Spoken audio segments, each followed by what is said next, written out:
Narito na ang PTV Balita ngayon. Umabot na sa 390,000 na pasahero ang nagtungo sa iba't ibang pantalan sa bansa ngayong araw ng linggo para gunitain ang Semana Santa sa kanilang mga probinsya. Ayon kay PCG spokesperson at Captain Noemi Cayabyab, pinakamaraming pasahero ang naitala sa pantalan sa Batangas, Cebu, Bohol at Oriental Mindoro. Noong nakalipas sa Semana Santa, nakapagtala ang PCG ng 3 milyong pasahero sa iba't ibang pantalan sa bansa. Sinabi ni Cayabyab na naka-heightened alert na ang mga tauhan ng PCG kahapon, March 28, at magtatagal hanggang April 5 bilang bahagi ng kanilang Oplan Biyaheng Ayos Semana Santa 2026. Inaasahan ng PCG na mas marami pang pasahero ang dadagsa sa mga pantalan sa katapusan ng buwan o sa March 31. Tiniyak ng Department of Trade and Industry na hindi tataas ang presyo ng mga pangunahing bilihin hanggang April 16.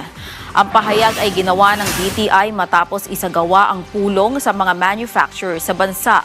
Nangako ang mga manufacturer at retailer na hindi na sila magtataas ang presyo hanggang sa kalagitnaan ng Abril.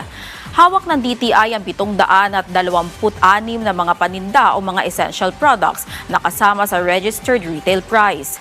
Kasama dito ang mga delata, canned meats, gatas, instant noodles, condiments, sabong panlaba, toilet soap, kandila, asin, baterya, bottled water at tinapay.